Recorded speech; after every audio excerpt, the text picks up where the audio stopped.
Hi, this is episode 10 of the Ripples podcast. I'm Greg, I am Michael.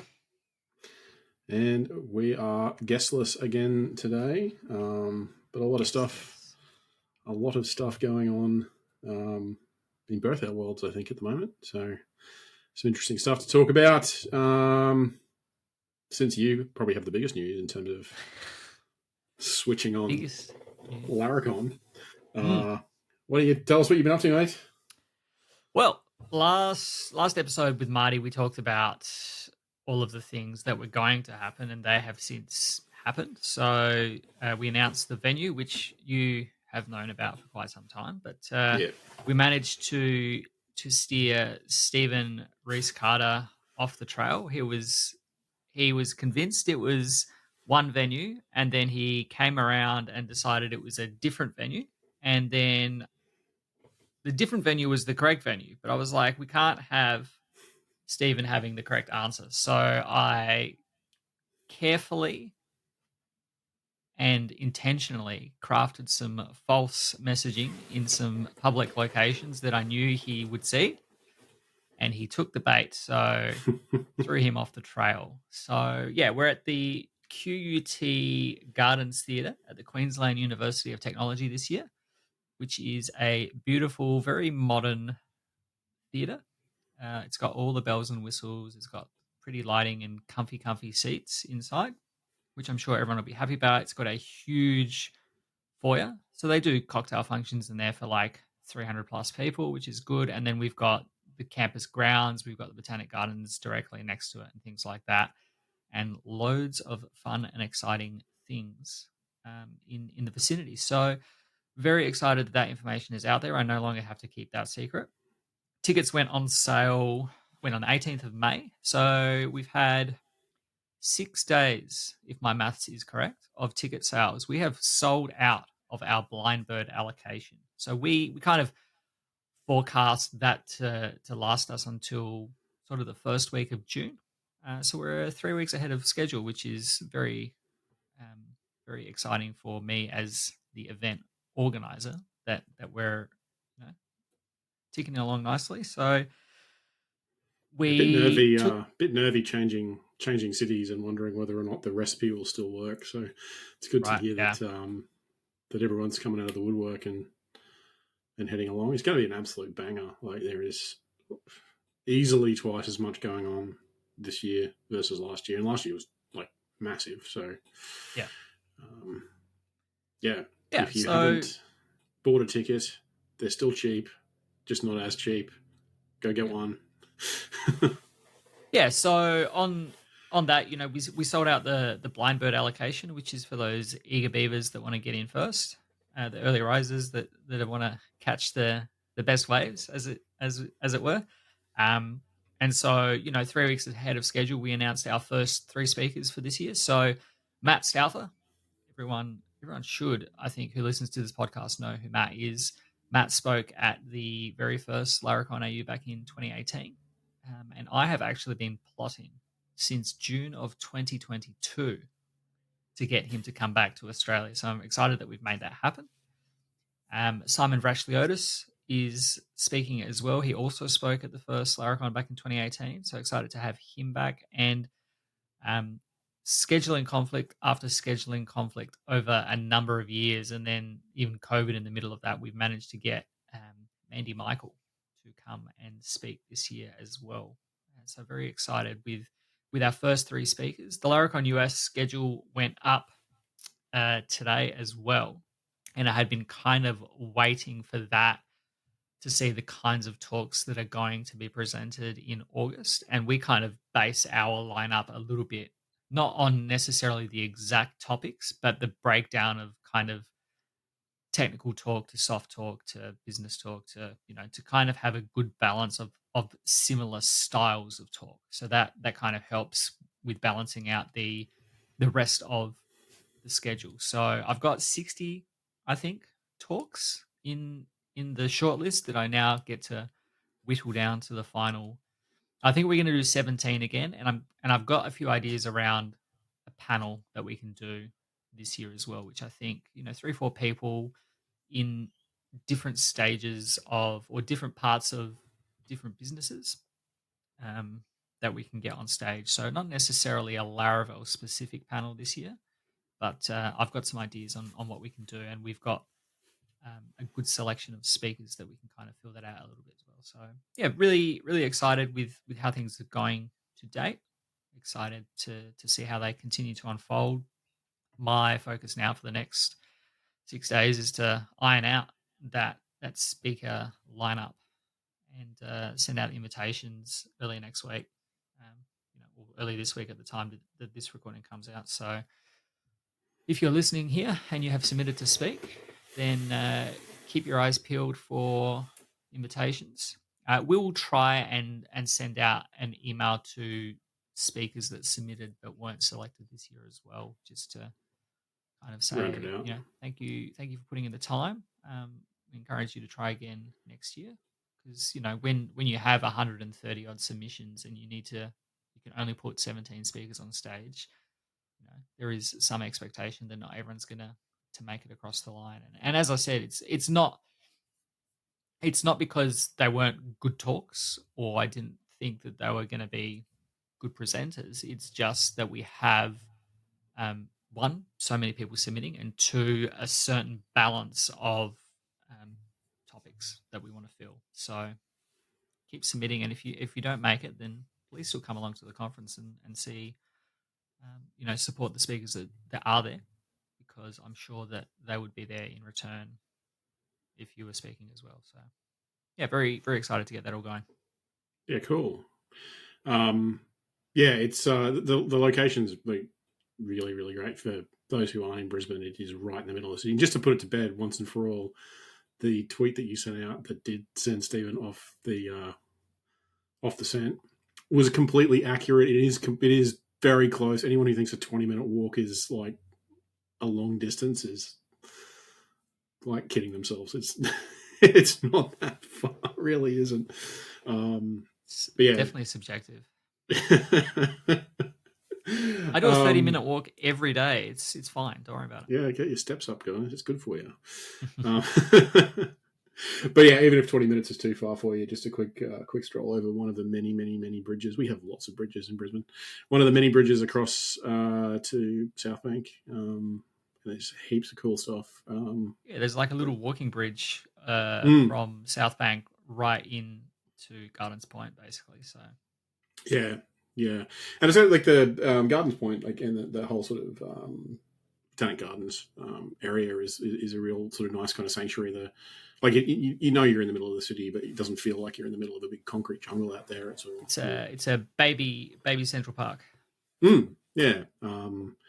It's one of three gardens in Brisbane, public gardens like that, and it's probably the nicest. I think it's the oldest, so it's established lots of things. Yeah, it's worth spending a day walking around that. Should be really cool. Yeah, awesome. Well, that's some great news. I'm glad to hear that the ticket sales are going well. Laracons sell out pretty reliably around the world, I think. So yeah, should be a good one. Yeah, in a funny headspace for me as well, because like we intentionally put tickets on sale early to give people plenty of lead time if they need to, if their employers are covering it, to make sure that they have either plenty of time to get it into this financial year's budget or plan for next financial year. And also, like, we want to appeal to as many people as possible. I think that the tickets are very competitive in terms of what you get, not just the conference inclusions, but if you look at other events, other professional events, it's their orders of magnitude more expensive. Like some of them twice, three times, four times as expensive. So I think it is still really good value at the price that it is. I think some people are not at the same level of being able to just say, "Yep, I'll buy that now." They might have to plan for it over a few weeks, and that's why there's plenty of time. But like I said, those blind bet tickets went really quickly. So yeah, yeah, cool. so tell So us about your consultant. What's going on? You've had a renewal, a couple of renewals. Yeah. So I started to play around a little bit with. So I'm coming up end of financial year, and everyone's putting prices up next financial year. Some of that's just because sort of costs going up.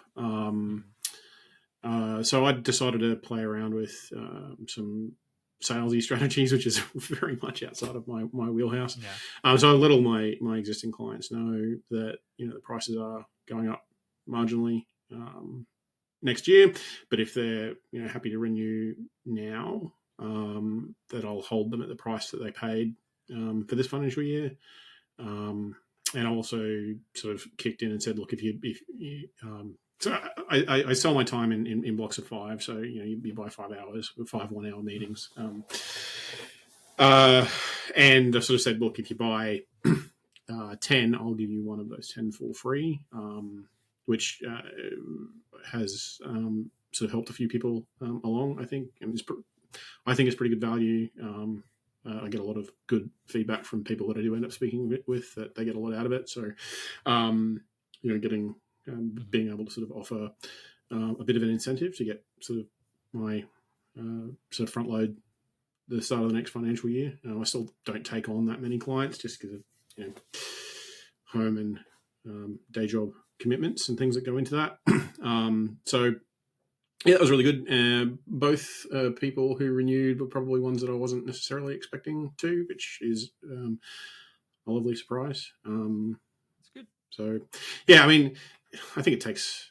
There's probably two types of people when it all kind of boils down to it. The ones who kind of need a bit of advice for a short period of time to get them over some challenge or set of challenges that they're having, and then there's people who either want to have or need to have sort of more ongoing support. So it's hard to know. It's hard to know in the moment whether or not which of those categories people fall into. So yeah, that's been that's been hugely successful, which I'm really glad of. I was kind of getting to the point where I thought it was petering out a little bit, but just look at how the offering goes together and refining that as I learn effectively how to run a side hustle, which is pretty new to me still. So stumbling around in the dark a little bit on the things that I'm not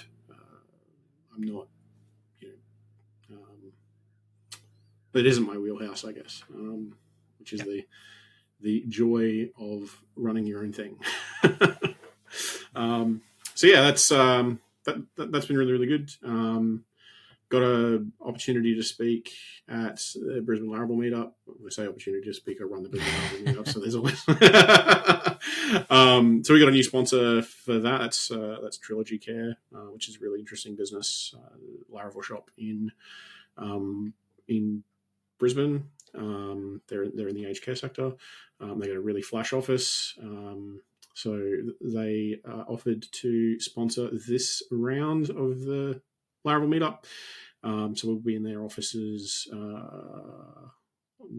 so the Wednesday after this recording goes out.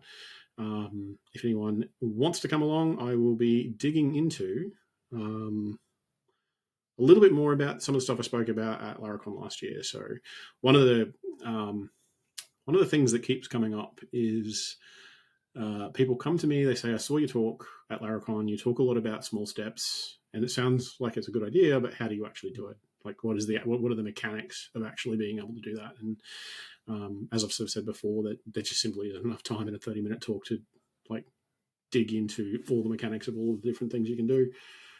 So I'll be picking apart sort of some real actual strategies and pitfalls and anti-patterns and patterns of working in small steps, which I think will be good when I actually roll my sleeves up and write the talk.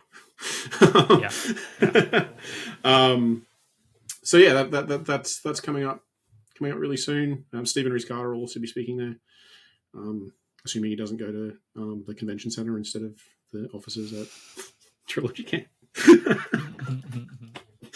Oh, I'm going to cop it from him when he hears this. Yeah, was it you and I think it was you that I was talking to, that we should get some special signs made up and just have them at at the convention center and just take photos and send them out. They're like, Steven, don't go here. Yes. Welcome to the Convention and Exhibition Centre. If your name is Stephen, you're at the wrong place. Or we just put a sign out the front that says, "This is not the Brisbane Convention Centre." Oh no. Yeah. Well, you will mess around and try and spoil all the surprises. So, so yeah, that's the sort of news on my front. I guess for what's going on with me at the moment. Very busy at work. Very busy in the day job at the moment. So we're doing a bunch of work to right size the platform and the technology to the sort of size of the team. So during COVID, we expanded a lot. We built lots of experiments and so on. So there's a lot of code that's just floating around that we're having to maintain. So kind of stuff. Yeah. So lots of work on that front that we're having to tidy up, which is keeping us really busy. Playing around with some fun AI tools as well, which is always a joy. So yeah, that's where I'm at the moment, I guess. Yeah, nice. Yeah, we talked a little bit about AI tooling and how that fits in with us as a business, and it's kind of difficult in financial services because you're on the hook for whatever that AI says, basically, and you've got to caveat it with this is not fun. And like our customers, because we're an aggregator, our customers really are the brokers. So the brokers, insofar as like you can ask questions of our documentation kind of thing, like which lenders support this set of criteria for whoever it is, but like at the end of the day, the broker is on the hook. So it's like a really fine line between this is not financial advice and this is like pointing you toward the financial advice that is already there. So it's an interesting thing. We keep putting it off because we've got too much stuff to do that is not playing around with AI, but at some point in the future, maybe. Yeah, we had a bit of an interesting journey towards it. I think when the sort of all the AI stuff went and kicked off, sort of when ChatGPT first came out, and I think Ian Landsman actually responded to a tweet that Ian Landsman had last week. Just trying to dig it up, I can't find it. Everyone seems to go to chatbots because that's the sort of canonical example of AI. And we sort of did the same thing. Like, what can we use ChatGPT for to improve or reduce workload or whatever? And we had some very mixed results. But there's definitely some parts of the business that are able to use that and similar tools. But what we found when building features is that the best thing we can do is to leverage AI in an almost invisible way. That improves a feature, improves something that already exists, or so on. So, can you lodge a job on our platform using natural language as opposed to speaking to a chatbot, which, in our case, would feel kind of unnatural, and you'd end up with a lot of hallucination and so on. So, being able to sort of convert, and what our sort of Get Rates tool does is it converts a blob of natural text into a JSON payload that is compatible with an existing feature. So we can stop people from having to click through a multi-step wizard in order to lodge a job. So that's been really successful. We're playing around with call transcripts and call summarization at the moment, which is designed to speed up some of our internal functions, which is really neat. But this is it is all powered by AI, but it isn't sort of it's not a chatbot where you can go and speak to and have it pretend to be a human being and get really awkward and promise things that $1 million piece of equipment for $1 or something like that. Yeah. So that's been an interesting sort of journey for us. So just uncovering where the usefulness in that technology actually lies, and I think you've also got to take into account what your audience is. I mean, in your case, you're dealing with brokers, and you're dealing with financial advice and those kinds of things. So having sort of what is effectively an open prompt that people can prompt engineer their way into an answer that they want is probably not super cool. But getting to a point where you can have somebody say a thing or type a thing and partially fill a form in just to save some busy work Yeah. is Yeah. potentially a safer use case, especially if there's a human who's then like auditing the output that comes out of it. Um, Yeah. it's certainly not like sexy, and it's not going to land you like massive amounts of VC funding like some of these like chatbot businesses are getting. But um, I, I think it's probably more useful. I think that sort of invisible AI is probably more. If I was to sort of have a bet, and I'm always terrible at these bets, but I think that sort of invisible use of AI is probably more likely going to be where most of the use and most of the value comes out of that sort of Yeah. technology. So yeah, Yeah. it's fun and exciting. It's an interesting sort of space to play around in. Fiddling with all the new tools, AWS Bedrock and um, Claude and a bunch of other things, which is really interesting. Yeah. Right.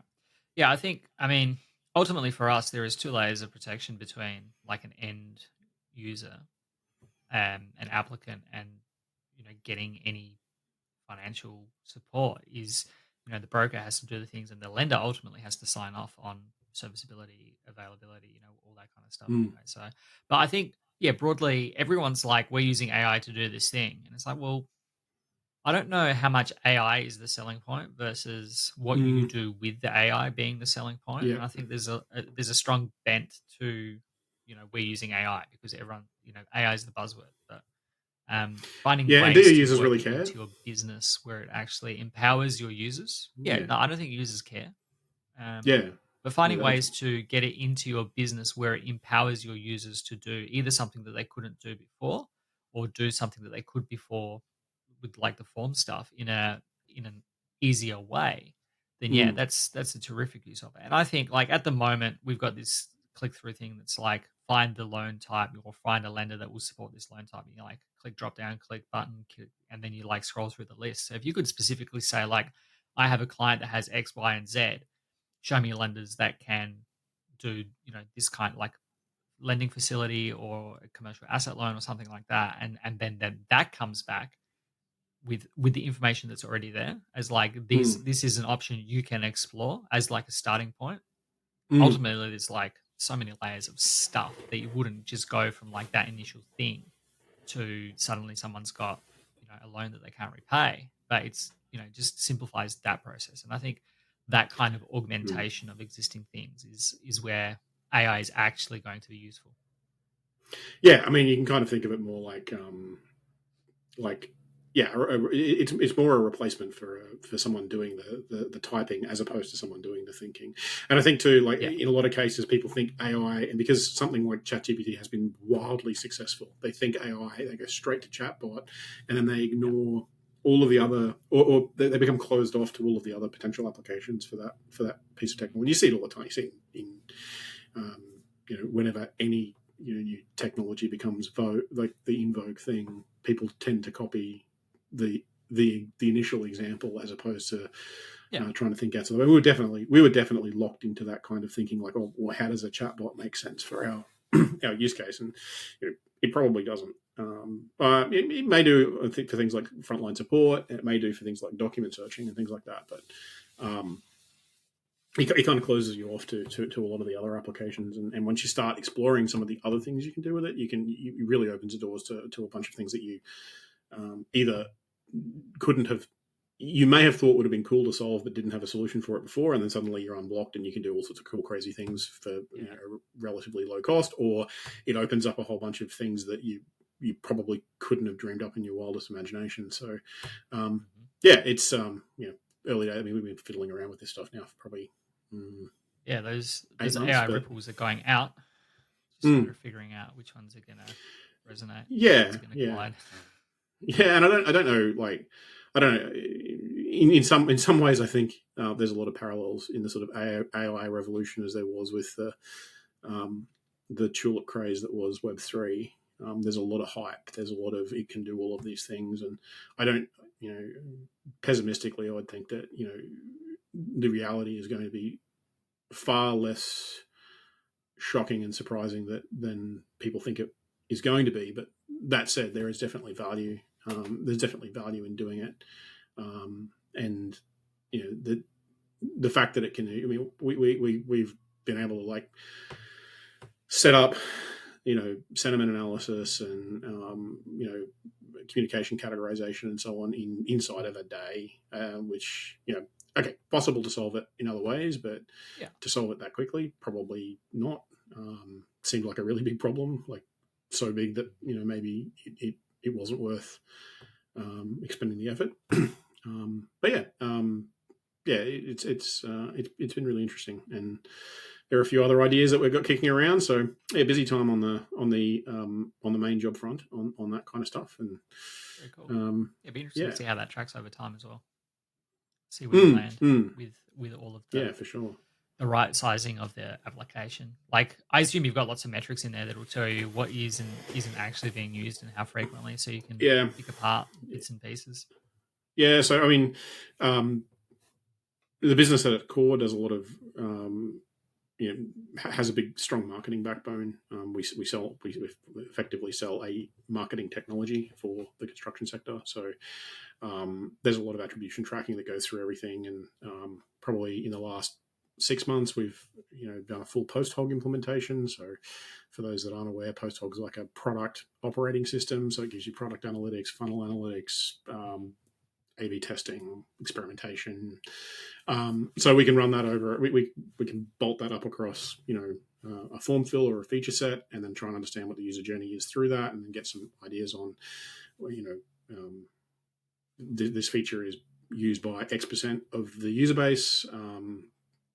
And if that percentage is low and the cost to maintain it is really, really high, we can have a conversation about whether or not there are other reasons to keep features around that are beyond it's expensive to maintain and not many people use it, because sometimes just the existence of a feature is a sales hook. So it serves a purpose, sort of quite beyond just being useful. But yeah, we've got some fairly good insight into what and how things are being used, which is sort of also in service of being able to sort of work experimentally and work in small steps, because sometimes the step length is so small that you can't really just go and ask a user or a set of users whether or not it's improved anything. You have to kind of look at the micro adjustments in the measures to see whether or not you're tracking in the right direction. So this is super important for our feedback to be able to have that, and we can then put that to use in other ways in terms of should we continue down this path? Should we jettison this feature? Should we invest in this feature because it might be incomplete but has some signs of life in it in terms of if we were to add a little bit more to it, it might become 10 times more useful. So yeah, that's a pretty useful tool to be able to have. Yeah, nice. I'll have to check that out. Might be Yeah, it's really good. It's I know they're that. free. Their free tier is actually like really generous, like really, really generous. It's a community. There's an open source version of it if you want to stand it up yourself. If you like hate yourself and want to use Kubernetes, you can stand up your own stack. And they're free tiers. Yeah, I know Big Brother has got some, like, they do some stuff with Datadog and they do some stuff with Honeycomb and things like that. And they've got some other, I think, 2 different feature flagging platforms. So they've got like heaps of stuff in there that we can leverage or check out. So yeah, we used to play with Launch too. Darkly, which is also another thing that operates in this space, and it's just expensive. It's very, very good. It's incredibly good, very, very useful tool, but it's very expensive, and also kind of built. It's kind of built assuming that you have a long running process and that you can stream events to it. So PHP doesn't play super nice with it, just because of the request response lifecycle. You end up having to have this little Docker container that sort of does the streaming for you. That you report your metrics into, and it maintains the connections. Yeah. Whereas Posthog's kind of really front end heavy, so it's all just sort of like JavaScript events. Like if you've played around with anything like Google Analytics, it's kind of in that same vein. You trigger events on the front end, and they all flow into a big analytics platform, and you can cut and slice the data however you want, compare it across time periods, bucket analysis, all that kind of stuff. Yeah. Really cool. Really, I mean, that you can get that level of power for free is pretty insane. Nice. All right. Well, I think good conversation there. Good chat. Yeah. We've talked about this. We've still got some people in the pipeline that we want to have on to interview to talk through their own Ripples stories. So if that is you, we will get to you. If you are interested in sharing your Ripples story, then certainly reach out to us on Twitter. It's probably the best way, at Michael Drinder or at Greg Skirman or at Ripples FM. You can watch this. I mean, if you're watching this on YouTube, then you know you can watch it on YouTube. But if you're listening to this in audio form, you can watch us on YouTube at Ripples FM as well. This has been episode 10. Buy early bird tickets to Laracon AU. We would love to Yes. see you there. Can't wait to start. I mean, it won't be until August that we're putting speaker announcements out, but we've got lots of stuff, lots of exciting stuff in the pipe for this year. So I can't wait to start sharing that. I mean, August will be here before we know it. We're already almost halfway through the year as it is. So Crazy. yeah. If you're in town or you want to jump on the live stream, we will be live streaming the Brisbane Laravel meetup as well. But if you're in town, come along, because it's better to come in person for these things. Please don't go and sign up on meetup and then just sit at home. If the weather's good, just come across, have some free pizza and free beer, and meet a whole bunch of people who are doing cool stuff and have similar interests to you. It's always a good night. And we'll get you home by like 8 o'clock, so it's not going to be like a big party in the middle of the week. All right. Well, until next time, everyone. See you later. Bye.